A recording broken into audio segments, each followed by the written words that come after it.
right, welcome back to the Top Step. We're inside the EQC studios right now. I've got an arm injury panel, a bunch of pros, and they're pros. You know why they're professionals on this topic?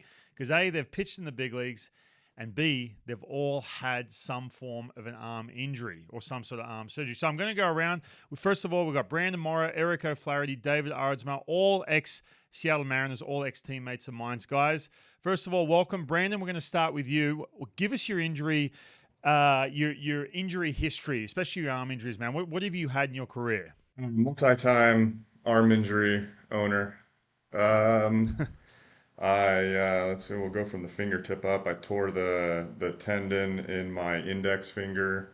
I had a trapped nerve in my forearm, which was the end of me. Never came back from that one. A couple surgeries on that. Clean out of the back of the elbow several times, flexor, whatever, had that MRI. Luckily, no Tommy Johns, no surgeries on the inner part of my elbow. Going up, I had a clean out labrum, bursa, rotator cuff in 2015, and those are just the major ones. Dude, we haven't got all day, man. Jesus. Right? It's wild, man. All right, Eric O'Flaherty, let's hear it, man. What have you had? I feel like the torn finger tendon is a hard thrower injury for sure. Like I don't have to worry about that. Yeah. But I had Tommy John in 2013, and then I had the nerve decompressed in 2016. And I had a torn labrum when I signed with Oakland, and they signed me anyway. So I know those are the two major arm injuries I've had. Right. Never got the David labrum fixed. Man. Never got it fixed. So it's still hanging out in there, just kind of. Can you play catch right now? Oh, my arm is nitro right now. But if I were to throw more than once a week, it'd probably fall apart. Right. All right, David Aardsma, what do you got? What have we had? So we're going arm injury. I had a Tommy John surgery 2010, but that was 2011. That was directly after a hip surgery, major hip surgery, and so that definitely had my first rehab assignment, first rehab game back. Got the elbow. At the very end of my career, I had just a little clean out of my shoulder. I had a compressed AC joint, so that had a little clean out of that. And then I had some groin issues, groin surgeries, stuff like that. But those were the only two major arm injuries. Right. So do you guys want to know how many surgeries I've had on the arm? By the way, I've had a meniscus tear. I had to have that surgically repaired. That was pretty dramatic. But I've had zero. And you know what? I told you guys this too. Maybe because I just worked harder. Maybe I just had a way better system. Maybe everyone should listen to me on how this works. But no, look, who said I wasn't trying hard enough? Someone said didn't I throw wasn't hard trying enough to stress it. Look at the I think we all felt velocity that. Kind of, Listen, See where you land it's on that something. Yeah, no, I know.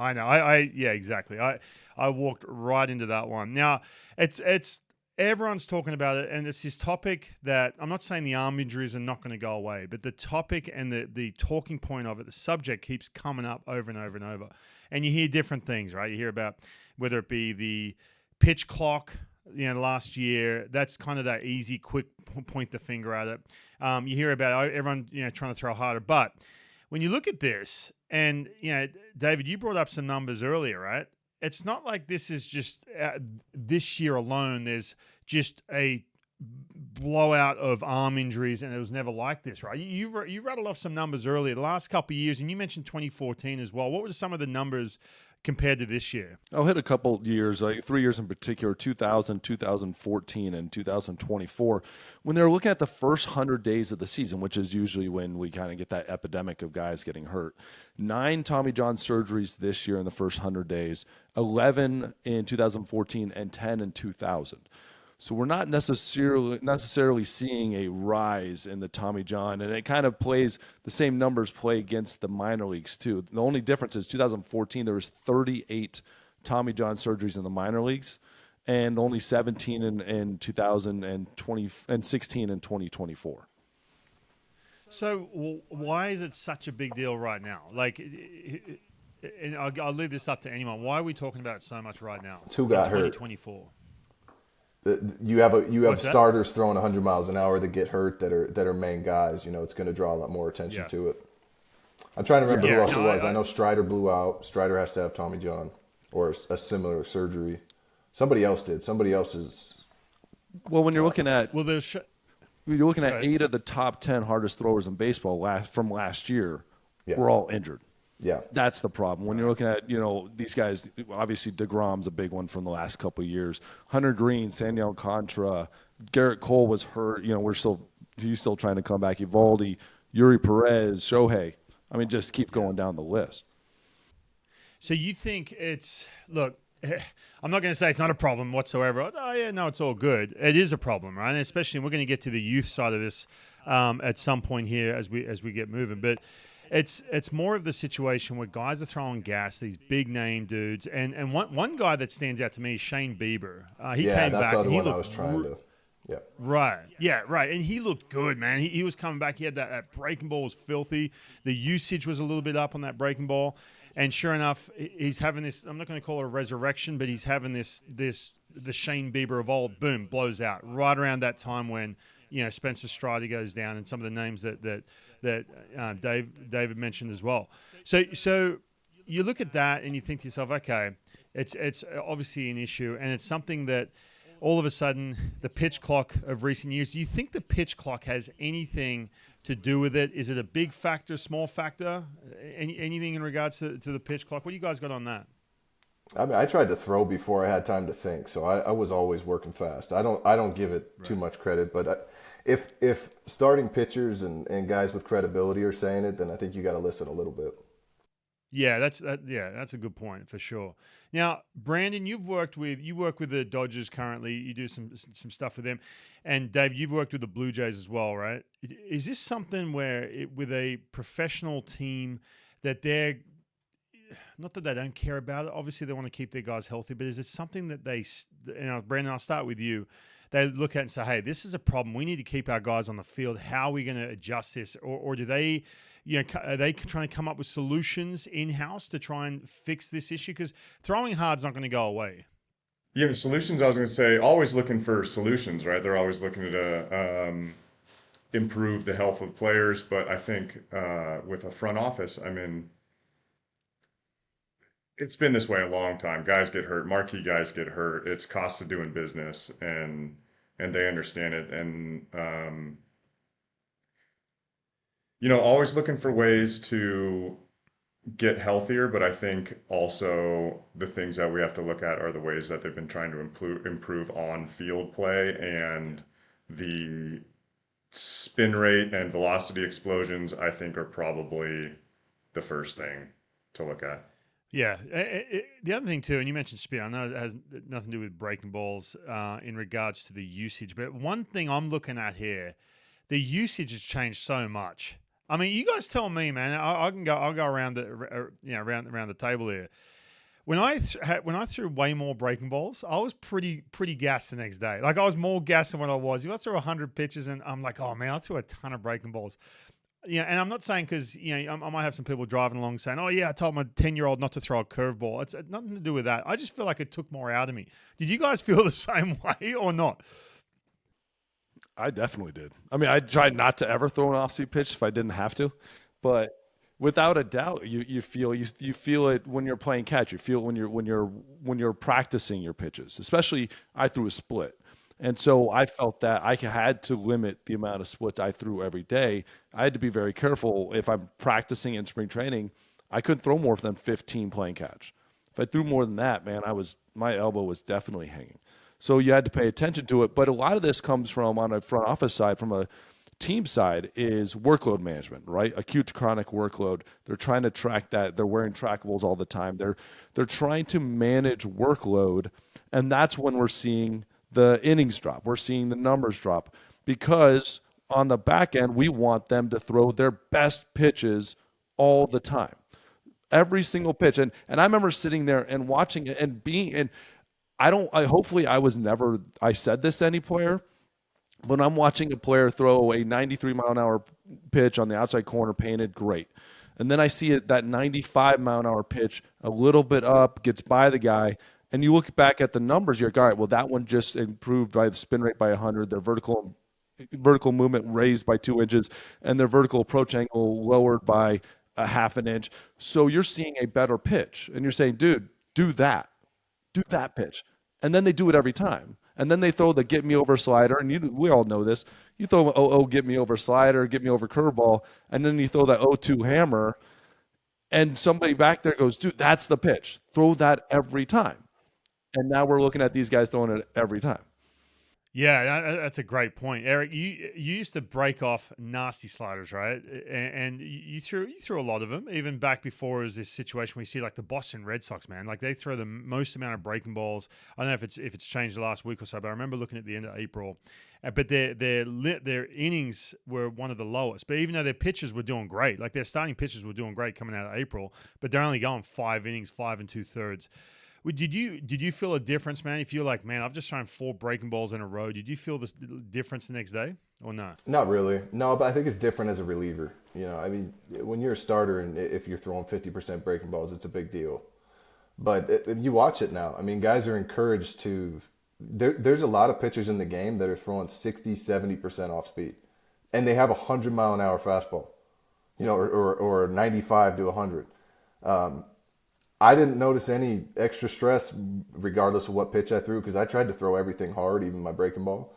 But there's, you know, I think it's different for a starter versus a reliever. Yeah, it's a good point, man. And Dave, I love what you said too, man, because there was times where I'm like, okay, I need to get 0-1. And it was just that get me over. And then boom, obviously 2 strikes, it was just a different mentality. It really was. But now that the fact you've got, you know, a TrackMan telling you, no, that version of it, guess what? That's coming out 100% of the time now. Especially too if you're a lower velocity dude and they're going to ask you to throw, you know, two different breaking balls to get that going. I want to bring this up. Max Scherzer came up with this. Now, Eric, you mentioned something earlier about listening to guys like Max Scherzer and Justin Verlander. They're probably onto something, and I'm the same way, man. If you have got a starting pitcher who's been doing it for over a decade, and guys who have had success, maybe you should be listening to him. But one of his ideas, and this came up, you know, in labor negotiations, and it basically said Scherzer advocated for the double hook, where the team loses its DH after it removes its starting pitcher. The idea gained little traction with the fear of teams pulling their starters regardless, sacrificing the DH. So basically, he's trying to incentivize guys going longer into games. What do you have on that? Is this a solution? I don't think it's going to straight away, you know, stop guys training differently. They're still going to be out just trying to generate velocity. But Brandon, we'll start with you, my man. What do you got on that solution?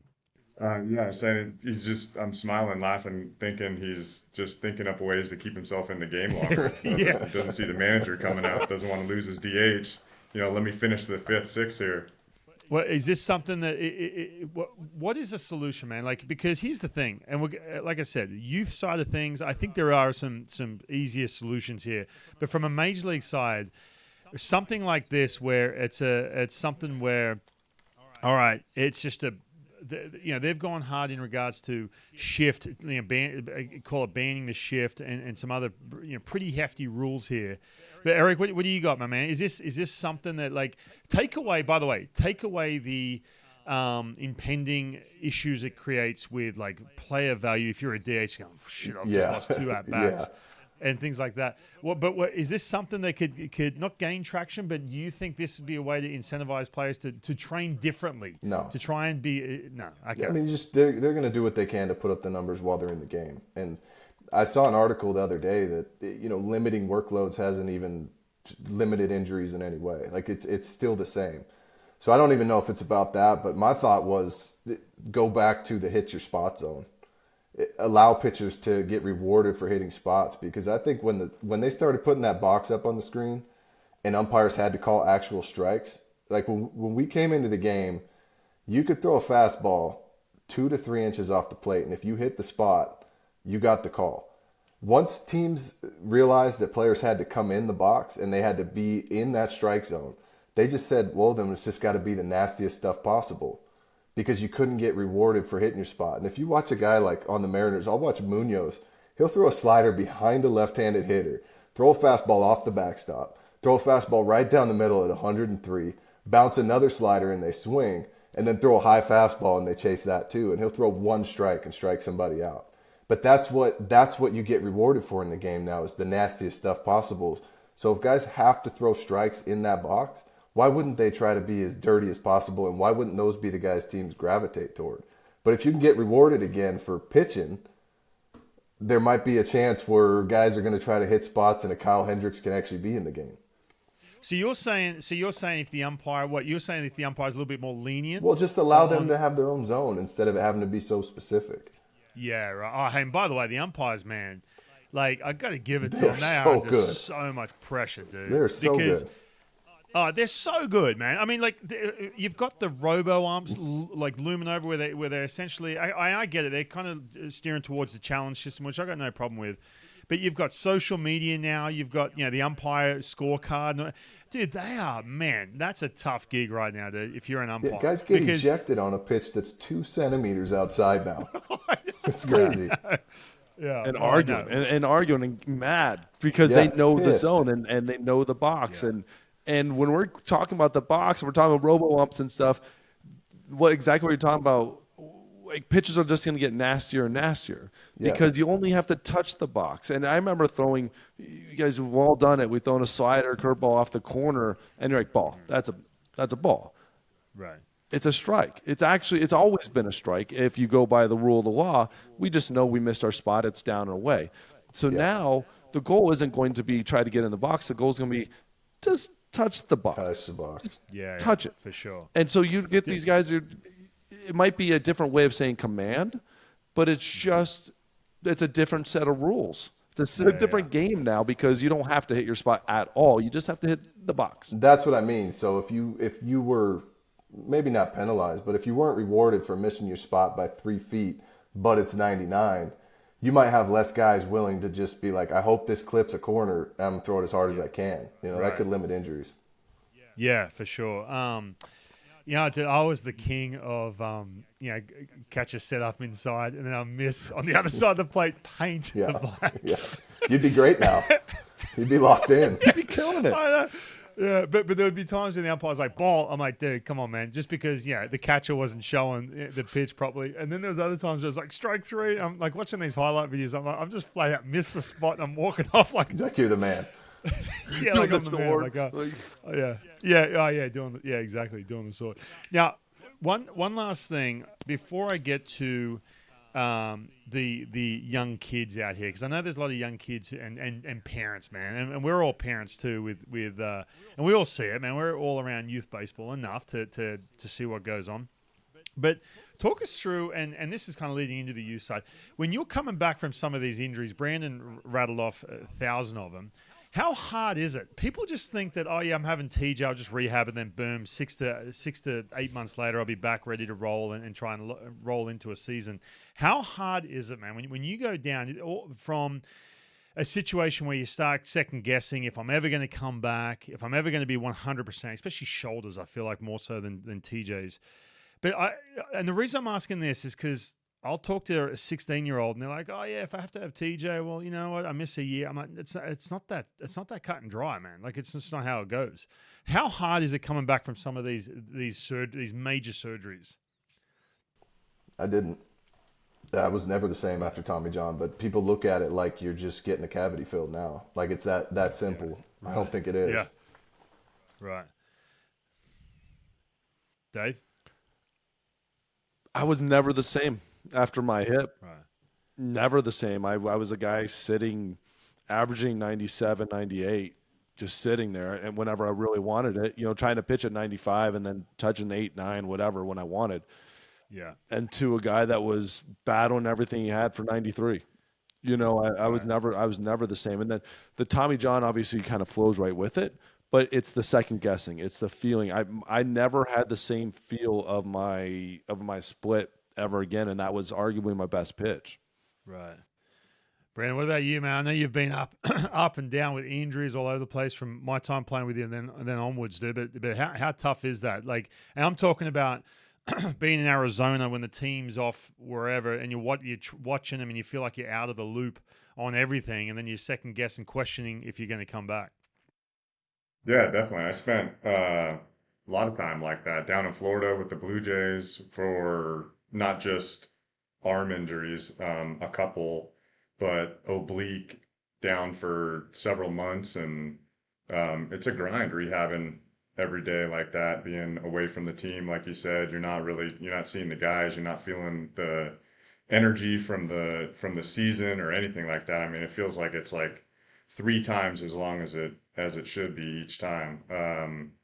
I was lucky and came back really good from my shoulder surgery. I would say it took a long time, and I wasn't myself the first year when I came back relieving with the Padres, and then had another off season. Was able to have a normal off season and felt good again after that. But the nerve surgeries was got me, and had two different surgeries to try and fix that, and nothing ever improved. All right, leading into an off season, right? Now, Dave, I know you go the route of not so much the weighted ball training, the plyo ball training. It's such a trend right now. I'll admit, towards the end of my career, I used weighted balls. I trained with Tom House, and I really liked it. I really helped me. And there's different ways of doing things, but what's your take on, and it's not this, look, weighted balls are terrible and this is the way to do it, because you hear so many opinions back and forth, or weighted balls are, the magic pill and everything else. But for you guys, if you look back at your off seasons, a lot has changed now, but how would you construct, if you were, let's say you had a son who was 16, 17, and then they've gotten to that age where they're matured enough physically, and they're a pitcher, and they're right there. They're trying to get committed to a school. How are we generating that velocity? David, I'll start with you, mate, because I know you work with a lot of kids, especially that age range, that are trying to get knocking down doors to go to schools. So the way I look at it is healthy velocity. I want healthy velocity as much as possible, and I want somebody using their body, taking that stress off their arm. It's a really interesting question, because once you move to pro ball, once you move to college, everything you do is completely different than you ever did before that. You have an off season, you have a fall, and then you have an off season, then you have a spring. So when we get done, and we've got from October to December where we can just train, and we can just take the time off our arm and then slowly integrate ourselves back, right? That Thanksgiving was always my day, start throwing baseball for the first time, and then you're ready for a season. These kids don't.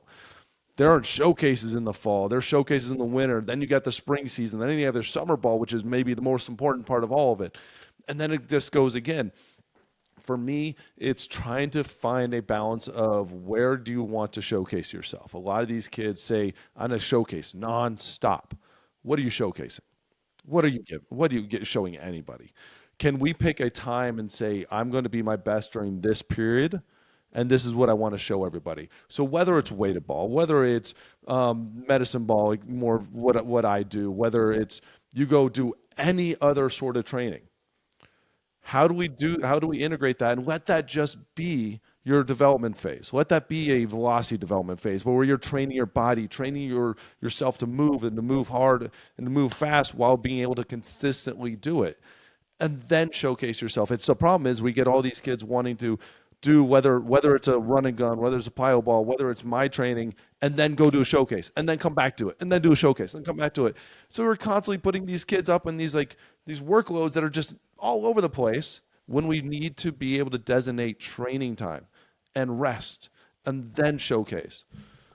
You know what's funny too? Like it's stimulating. If you're 16, 17, you're doing like a run and gun, pull down, whatever, and we zap, and you pop a friggin' 90, like, oh man, all right. And so that's stimulating. Plus these kids are all over YouTube. They can find all these different techniques, ways, whether they're doing it right or wrong.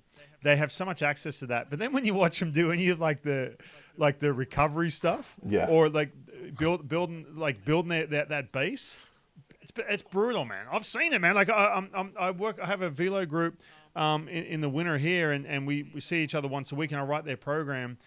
And I'm like, hey, did you knock out some of this stuff, like the arm care stuff? Oh, yeah, I did a bit of it. I'm like, hey, show me how you do this one. They don't do it. They don't care.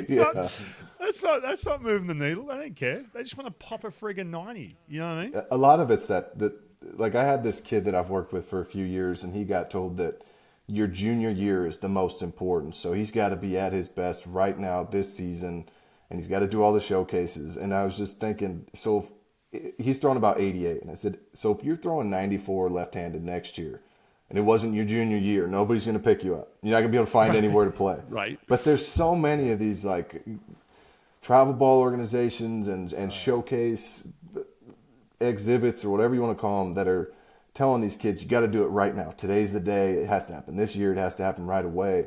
That they don't take any time to just like recover and learn how to throw right. Like they're trying to get velocity today, and it costs them long term. All right, so travel ball, obviously it's a big deal, right? It's a big moneymaker. It's a big industry.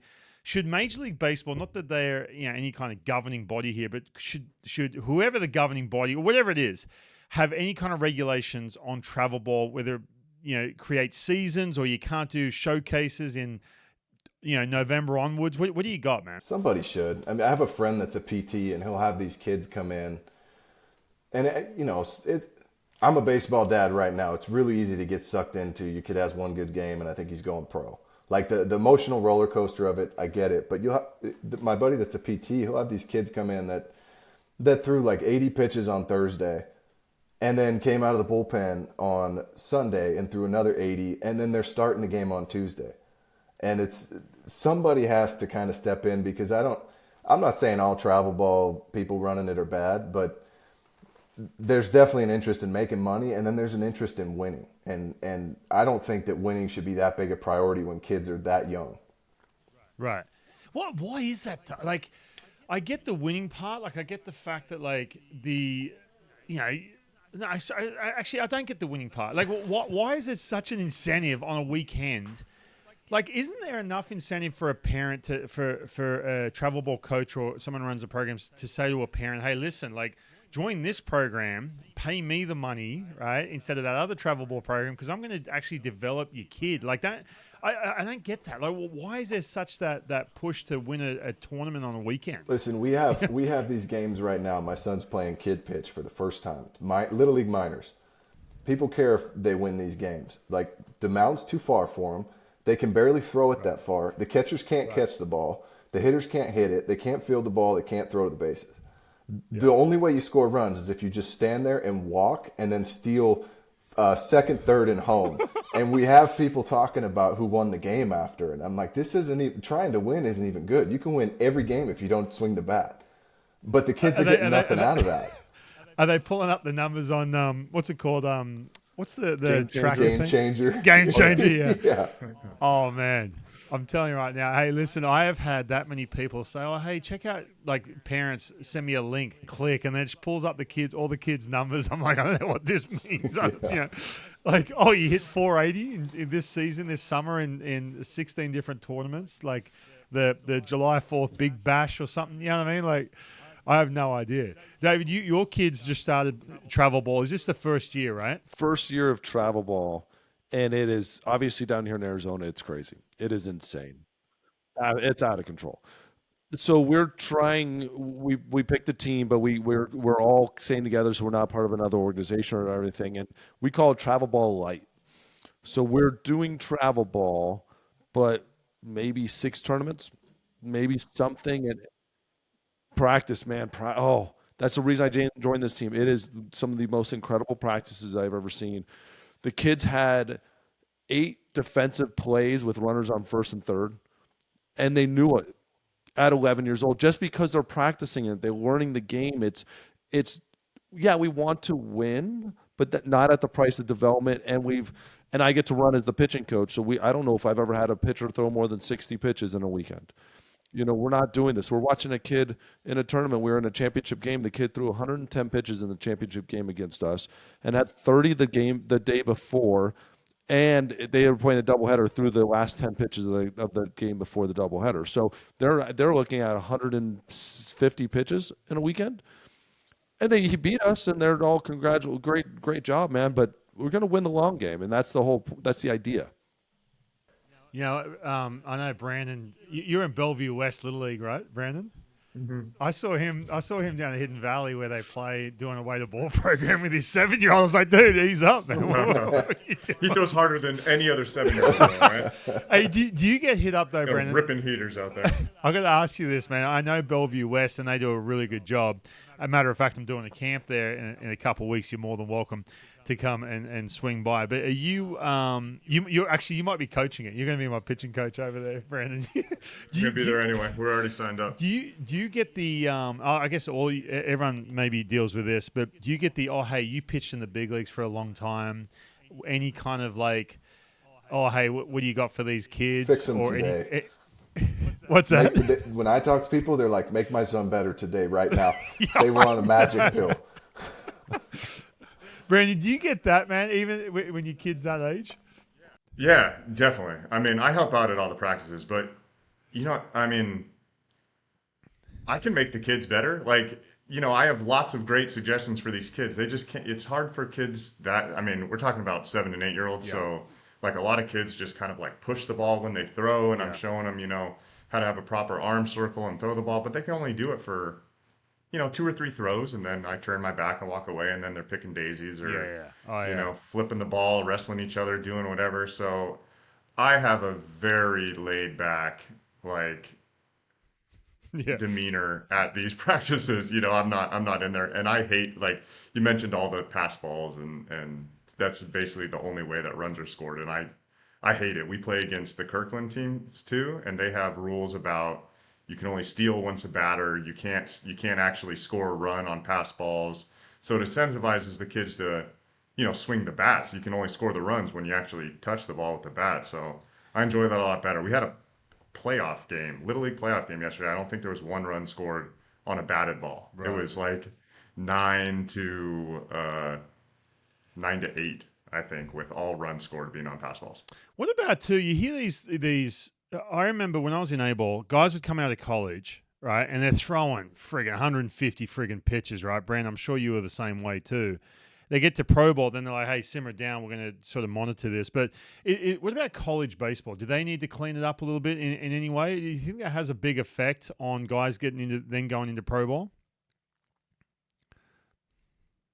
Brandon, I'll start with you because you were a starter in college, right? Yeah. I can't remember my pitch counts in college, to be honest, but I don't think they were egregious in any way. I don't think that it was maybe as much of a concern, and we were tracking them quite as strongly. But I don't think that I was over pitched in college. I know definitely some people are. They'll take the ball out there for 150, and be back out on Sunday.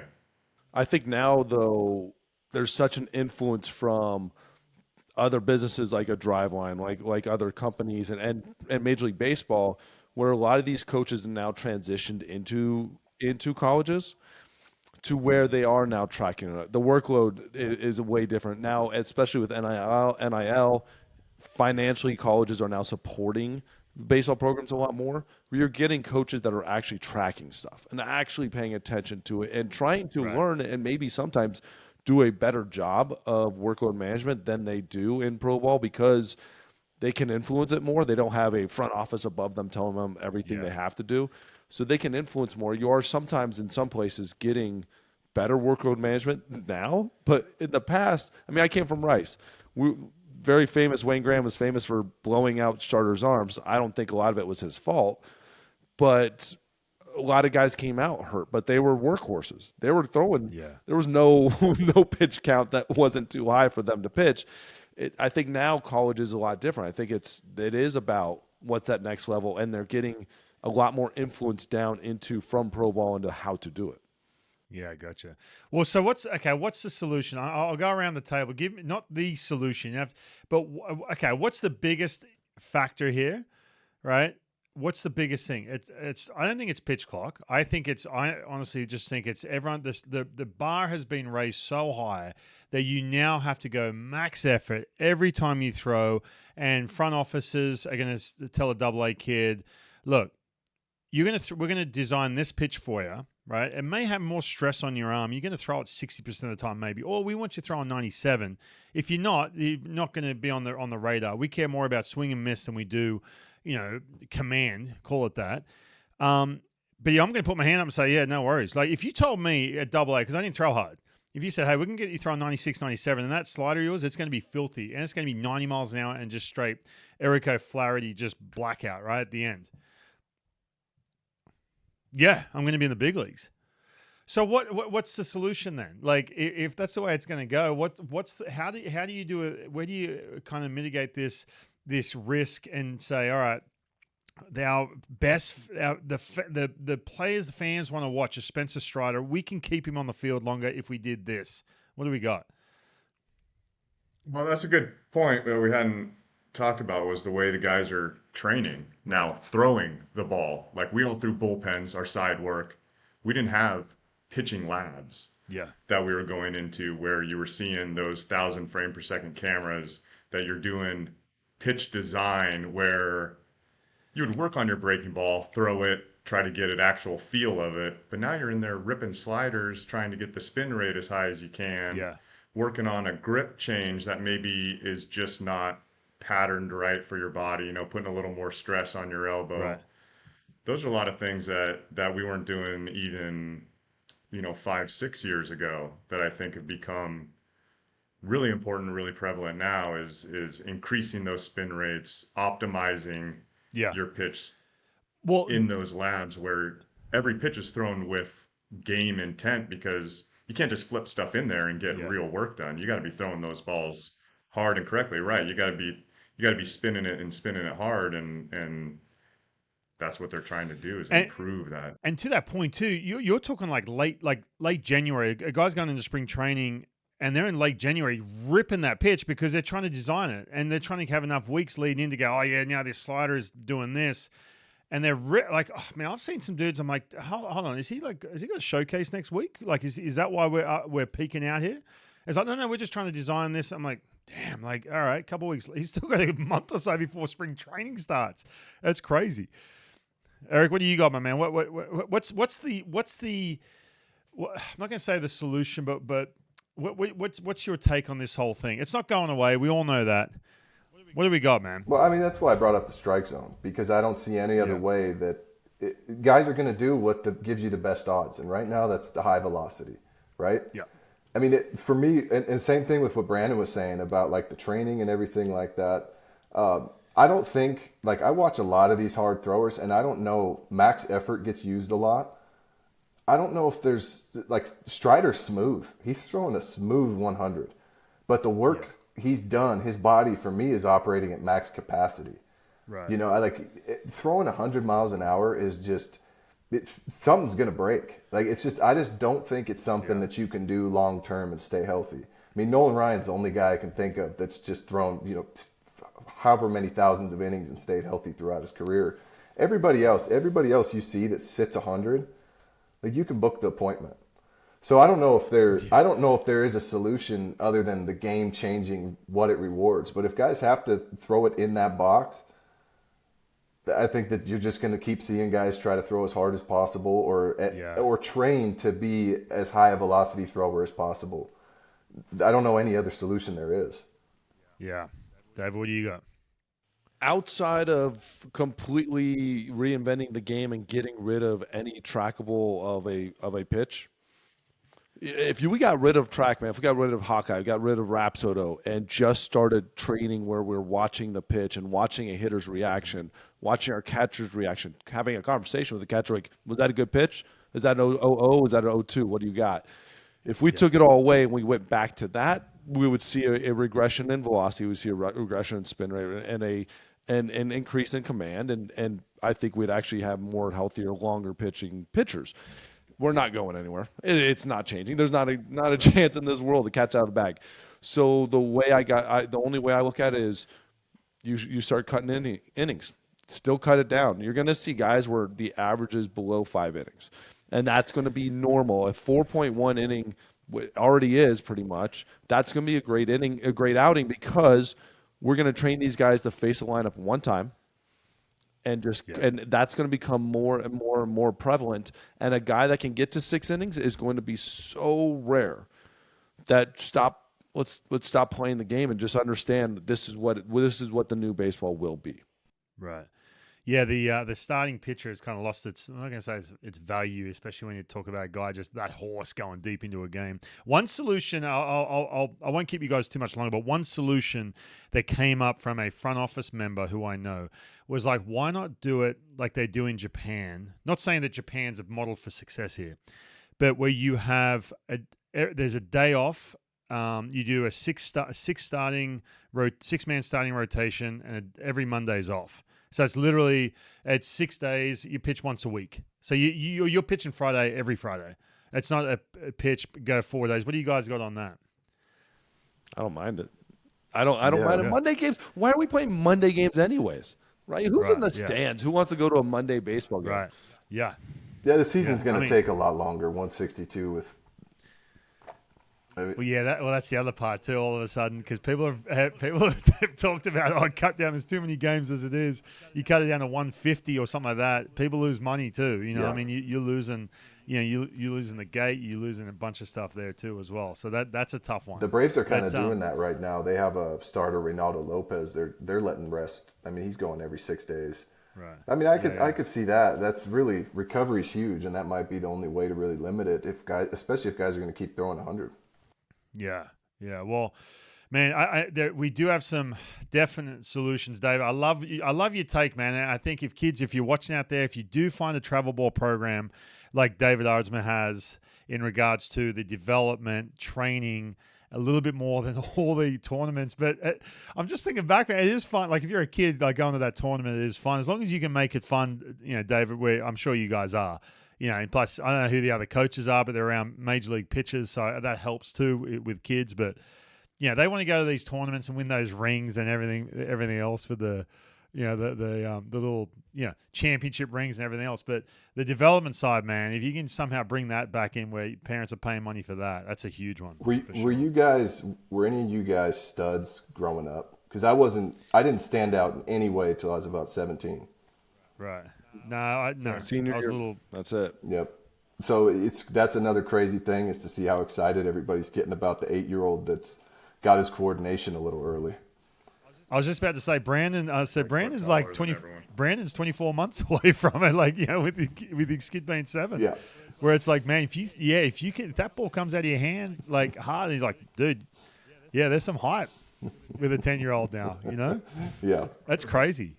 That's a great point, though, Eric, because, again, man, I was just a chubby kid who everyone threw harder than. I was a late bloomer. And I was like, man, I saw a radar gun maybe twice as a teenager. And we're in Australia. I mean, those things are like gold down there. I don't even know if it was accurate.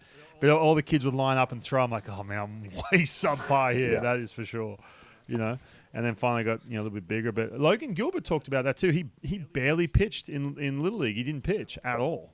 Like, not at all. I didn't play baseball my freshman year of high school because I was tired from basketball.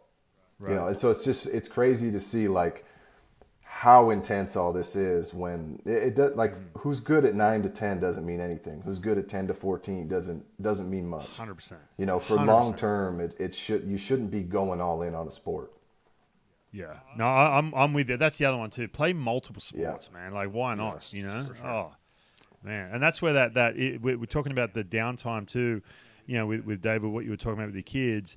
That downtime creates, windows of opportunity to play other sports as well, 100%. And yeah, for sure. Well, guys, this has been great. I appreciate the time and all the advice too. So kids, like I said, listen to some Major League pitchers. Have all been through arm injuries. They are going to happen. You are going to get arm issues, but have some fun too, especially if you're sub 17 years old. It should be about having some fun and enjoying it too. So, guys, I really appreciate it. Hopefully we can do this again at some point. And I'm glad we've solved the arm injury crisis. Appreciate it. Thank you.